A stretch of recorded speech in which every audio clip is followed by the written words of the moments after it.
Well, hello, my friends. I am excited to be here with James Syme. He is the president and CEO of Child Saving Institute. We are talking about something really exciting that just kind of was announced recently. But first, James, thank you for joining me today. Absolutely, Andy. I'm happy to be on, and I'm excited to talk about our exciting news. All right. Well, before we start about this new capital campaign, let's just talk about Child Saving Institute and just give us kind of an overview of the mission and the organization. Yeah, so we were excited last year. You know, we celebrated a birthday, but when you're an organization, every year you're celebrating a birthday, but last year was a big one.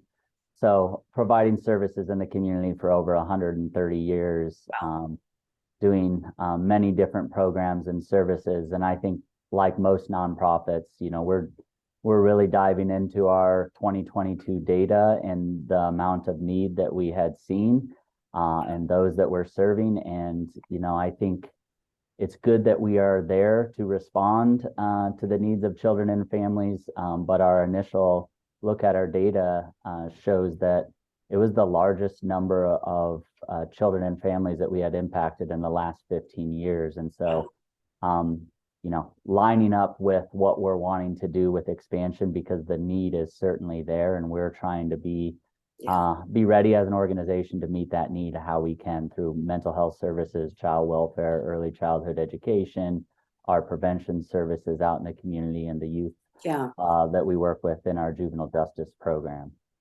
Yeah, I mean, there's so many different kind of arms to what arms, legs, or what you want to call it, to what your organization does. It really impacts so many families and individuals across the board. So we are going to talk about a capital campaign that really it was like within the last 30 days or the last 6 weeks. I mean, it's been really recent. So a campaign for hope. So I'm going to let you kind of take it away. Yeah, and really, it's been years in the making before that, Andy. Sure. We're fortunate as an organization to have a location at 46th and Dodge, but that also creates some challenges if you're talking about expanding programs and services, and if you're needing additional property to do that. So the foresight of previous leadership, our board of directors, has allowed us to acquire some property. That's happened over the last few years. And then last year, 2022, was a deep dive into planning and saying, what are those services where we're seeing an increased demand, and we feel ready and equipped as an organization to step in and meet a portion of that community need. And then bringing in our project partners and saying, hey, these are the things that we're talking about. Help us get a feel around the square footage that we would need, and help us develop a budget. And so that's been the last 13 months of planning. And then to your point, we went public in December once we hit a magic threshold of 60% on the fundraising goal. We didn't want to get out ahead of that unless we knew that we had the supporters. And as usual, the Omaha community, even in challenging time, continues to step up to support nonprofits so they can continue to provide amazing services to the community. Yeah, like you said, I know that at making that announcement, and there's so much work and there's so much dedication and community support that really takes months and years before that announcement. So, well, let's talk a little bit. We touched on this, but I mean, the campaign for hope, again, originated from a need. And talk to us a little bit more about that, and then the timeline of the project, which you did. But is there anything else you can specifically say to that? Absolutely. And so, as an organization that does multiple different programs and services, we had to decide which ones were most critical in need and how much square footage they need. And so we really looked at a few core programs: our early childhood education center, our adolescent and pediatric mental health services, and our youth shelter were really the three areas that we looked at that were Mhm. programs that needed additional square footage to provide quality services. And so that's where we really started the planning. And so expanding our youth shelter is a core part of that, getting a dedicated classroom, recreation space, making that sure that that shelter is trauma informed. Same thing with our mental health services program, expanding the square footage so we can have the clinicians to meet the demand that we're seeing with our wait list. Similarly to early childhood education, we have, oftentimes it's, you have to be planning even before you're considering expanding or starting your family because early childhood education locally and nationally is a challenge to get access to, and specifically high quality early childhood education. So those are the programs we really honed in on, and timeline took a lot of years to acquire the property, and we're really excited. We went public in December. We hope to start work on our west parking lot as soon as the weather allows this spring, so March or April. And then we're hoping if we can get to that 80% fundraising threshold by July or August, we'll come back and basically start on the addition, which is a big part of what we're doing, as well as coming back through the current facilities and doing a renovation. So what I think I'm hearing you say too is that you were planning this. Was this even before the pandemic hit? Yeah, I mean, there was conversation about the needs of certain programs and services, and as you very, very well know, the pandemic really highlighted some service gaps, and I think mental health services and early childhood education, both of those services have seen increased demand on the early childhood side of things. Unfortunately, some early childhood centers closed permanently due to the pandemic and the difficulty of maintaining operations. And with pediatric and adolescent mental health services, there's always been a need out there that far exceeded the community's capacity to provide that service. I'm excited that CSI is expanding their service. I'm also excited that our partners and friends at Community Alliance and Children's Hospital and the other different nonprofits and service providers in the area are also looking at that need. It's really going to take all of us to earnestly provide that safety net for children and families in our community. Yeah, absolutely. So let's talk a little bit about who is helping chair the project. I mean, who are the people, like, now that the announcement is made?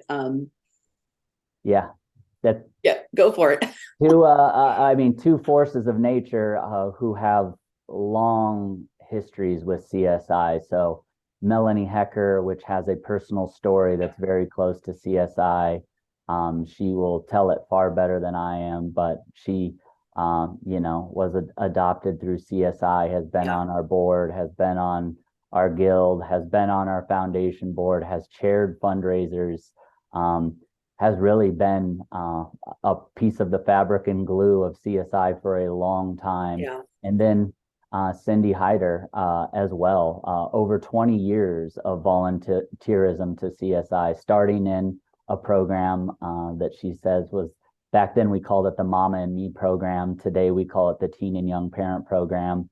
But the same kind of thing, has been on our board, has been on our foundation board, has chaired our events. And so Melanie and Cindy are kind of rocking this thing in the community as co-chairs, and can speak to the mission from a very, very deep personal lens as well. So it's been great. That's why we've had the success we've had, and the community is responding in an awesome way. So it's been really heartening to see that all take place. Yeah, I know both of those ladies personally, and they definitely can step up and get things done, as they've done many times. But I know the passion of CSI that they have. So yeah, I don't know. I couldn't think of two women more appropriate or more dedicated.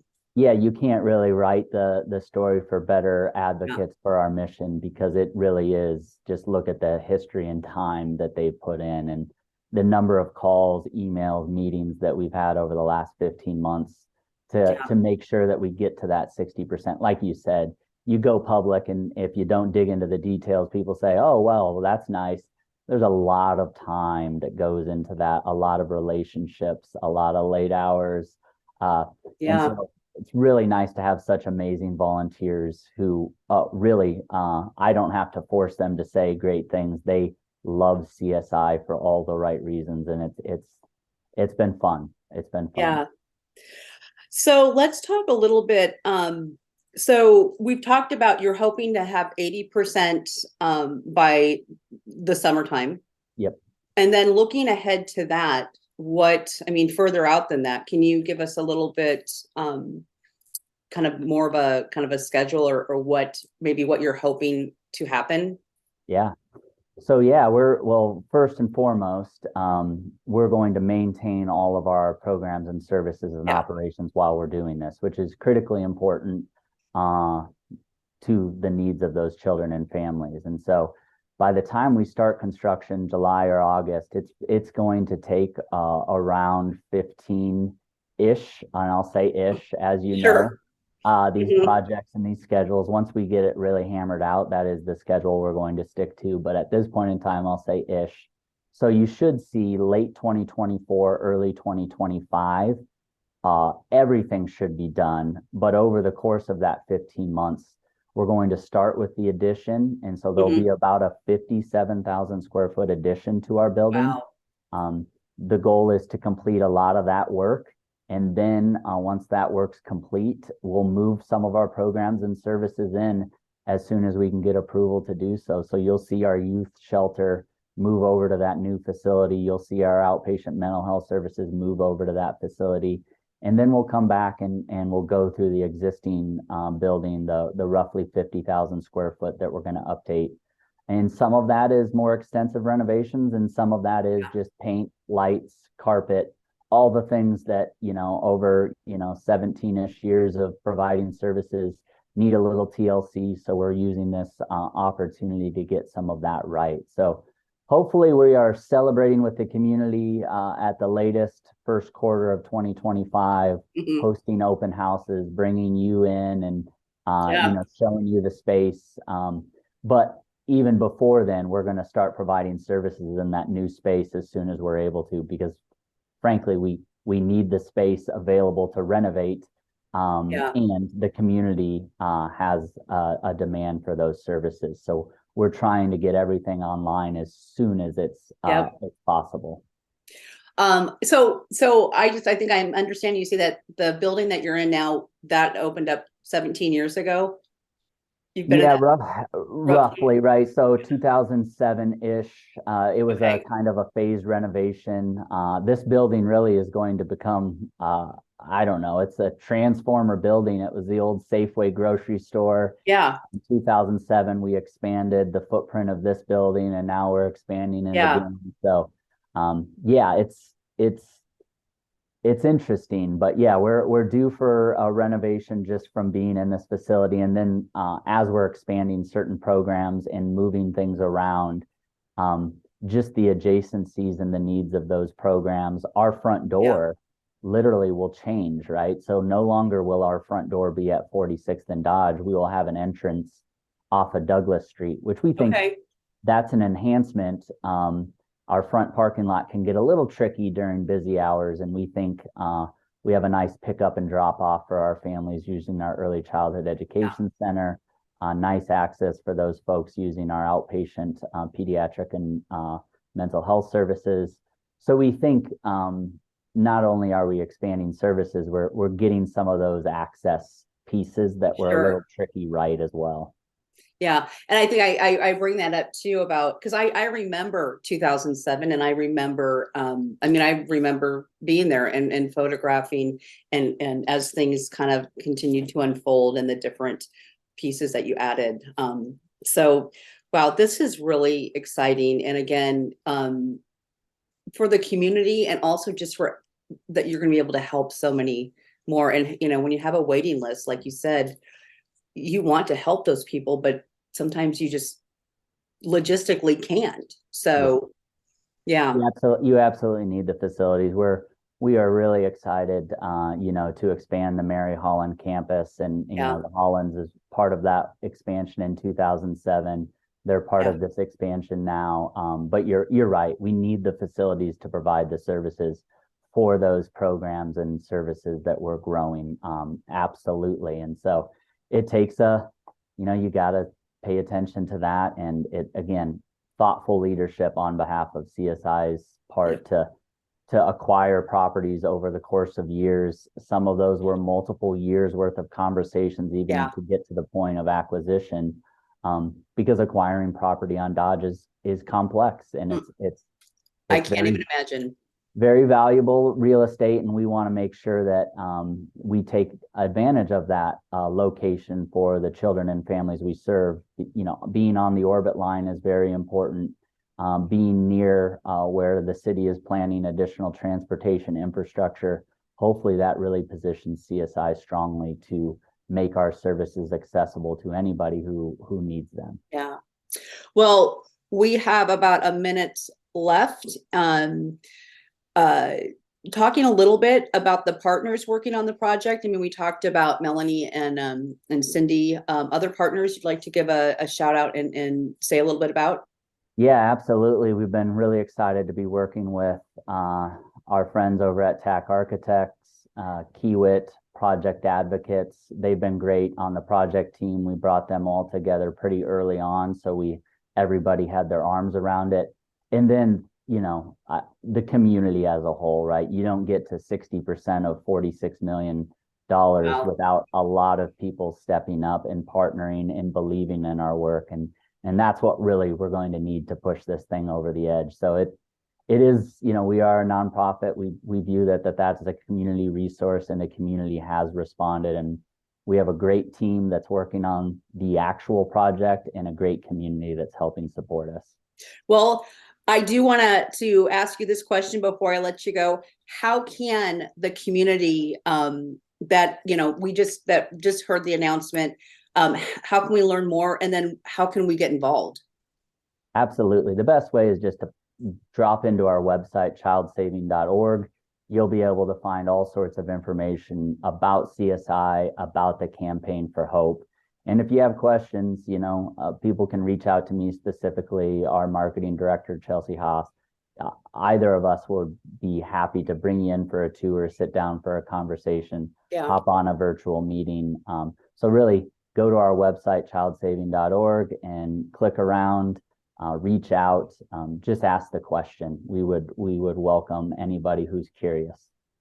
Well, we'll continue to update viewers and readers as as things progress. And then again, once the big celebration and the opening, and you're inviting, the community in, we will definitely be celebrating with you at that time as well. So yeah. Hopefully we're 4 or 5 months away from groundbreaking, which is it's exciting, very exciting. Thank you so much, yeah. Andy.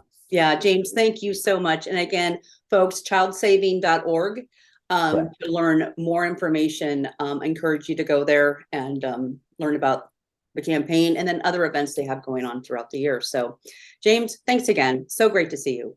Thank you, Andy. And folks, we will be right back.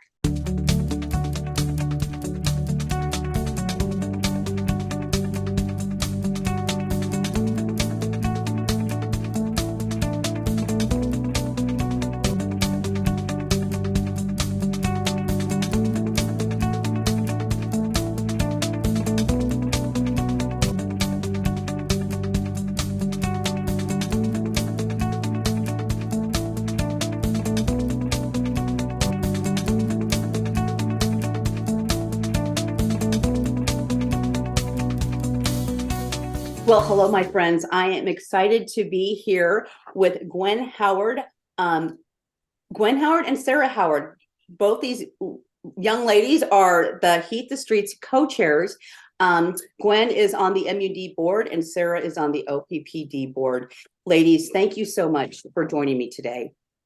Thank you for having us. Oh, yes, absolutely. All right, well, let's talk about Heat the Streets. I've done this event for many years, but it's an important event. So let's talk to me about what is the event and why is it so important?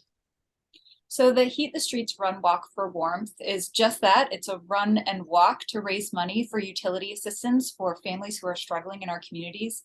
We know that all it takes is something really unexpected, like a car repair or a hospital stay or a lost job for you to fall behind on your bills. And utilities are sort of those must-haves, the absolute thing that you need to have, especially when it's cold, especially during these winter months.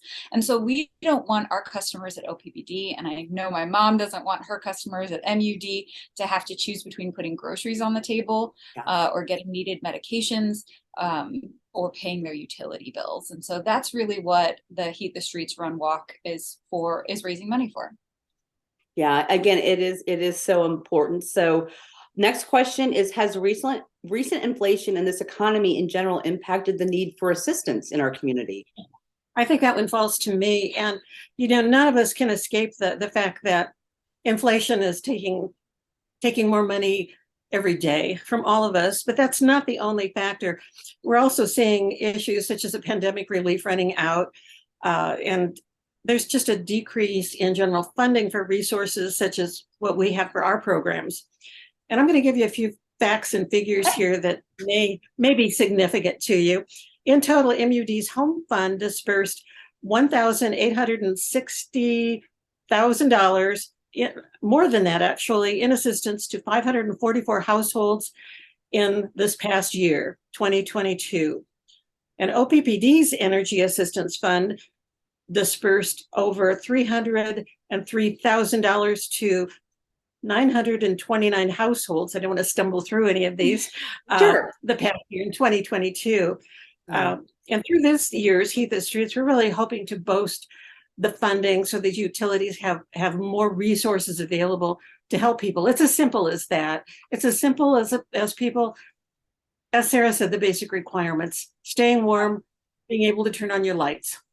Yeah. And I think too, I mean, this is a way for us to get out into, first of all, moving our bodies out in the community. Sometimes it's really cold and sometimes it's not so cold. It just depends on what's happening that day. But again, helping those in need. So I can attest to this, but this event isn't just for serious runners, right? Right. Okay. So I personally am not a serious runner. I'm not a runner at all, Andy. All right. I am a serious walker. I love going for a walk. Yeah. And what's great about Heat the Streets is that we've got options for every single person. This year, we're bringing back the 5K. So we'll have the timed 5K that people can compete in. We're also going to try something new, and we're doing a timed 5 mile. This is also not for me. Okay. But it's for great those that enjoy it. For those that are into it, we're also going to offer this timed 5 mile. And then there's always the 1 mile walk, where if you just want to walk. And then my personal favorite is the virtual. So you can walk or participate at your own pace in your own home or in your own neighborhood and still contribute to the event. So the cost for the timed 5 mile run, if you register before March 1st, is $40. Very reasonable. It's $35 for the 5K and then $30 for the virtual and the run walk. So pretty simple, not very expensive. You can register on the day of for a couple extra bucks, and then kids under 12 are actually free with a paid participant. So your kids can come run with you as long as you've paid, and then there will be awards. We will not be getting them, but I'm sure other runners will be getting awards on March 4th. Oh yes, much faster than us. Awards are always fun. I am also a walker jogger, so unless you're actually giving out a medal or something just for everybody, I will I get that. But so is that your way of saying you haven't received a medal yet? You haven't gotten a medal? Because you're going to get some high fives from us, Andy. Okay, awesome. Yay. I love high five. I love these kinds of events. Everybody, it's just the camaraderie and the support, again, raising funds for those in needs. Do you have a fundraising goal this year? And that would be my area. Yes, we do. Last year's event raised over $150,000, with 100% of those funds benefiting the customers needing assistance with their utility bills. These donations from the event provided much needed assistance to, here's another number for you, to 460 households served by both M.U.D, and OPPD. Okay. This year, we're not targeting a specific dollar amount, but we're really hoping for 1,000 participants. Yeah. So as Sarah said, even if you choose to participate virtually, you don't feel like you can get out and do the length of that run, we welcome you. We're glad to have you, and we encourage you to sign up. Yes. Yes. All right. We do have about a minute left. So let's talk about how people can register. And then we'll talk a little bit about how people can support above and beyond this. Perfect. Okay, so do you want me to take over? Sure. Okay, so the event is March 4th, and you can go to heatthestreetsomaha.org to sign up or register. We are going to have this event regardless of weather, rain, snow, frigid temperatures, we're doing it. And I think that just highlights the point where there are people who are struggling and need utility assistance, and warmth is the most important thing. And so we are going to be there in Exarban Village on March 4th. No matter what happens. And I'm looking at the website. I'll say this. I am also looking at the website as we speak. So it's just so easy to just go there and click what you want and how, you know, what length. So anyway, easy peasy. And I'd like to get this in before we wrap up. For people that are struggling right now to pay their bills, please don't delay. Please contact either OPPD, and let me give you that number, at 402-536-4131 in the Omaha area, or toll free 877-536-4131, or my customers, M.U.D, should call 402-554-6666, or toll free at 800-732-5864. And don't let these bills get the better of you. Call us first and let us work with you. Let us set up some plans so you don't have the burden of worrying about a shut-off notice, which none of us would want. Yeah, and that creates so much stress in your life. So it does. Absolutely. Right. Rain or shine, that's the way that people, I know at the bottom of the screen, we've got those phone numbers as well. And we'll direct you to the website as in addition to the other information you gave us. And I just really want to thank both of you, Sarah and Gwen, for coming on with me today. And I'm looking forward to seeing you with, like, I think in about 4 weeks. So good. It's right March around the 4th. corner. March 4th. March 4th, Exarban Village. So again, ladies, thanks again. And I hope to see all of you on March 4th. And thank you so much. Thank you. You're welcome. And folks, we'll be right back.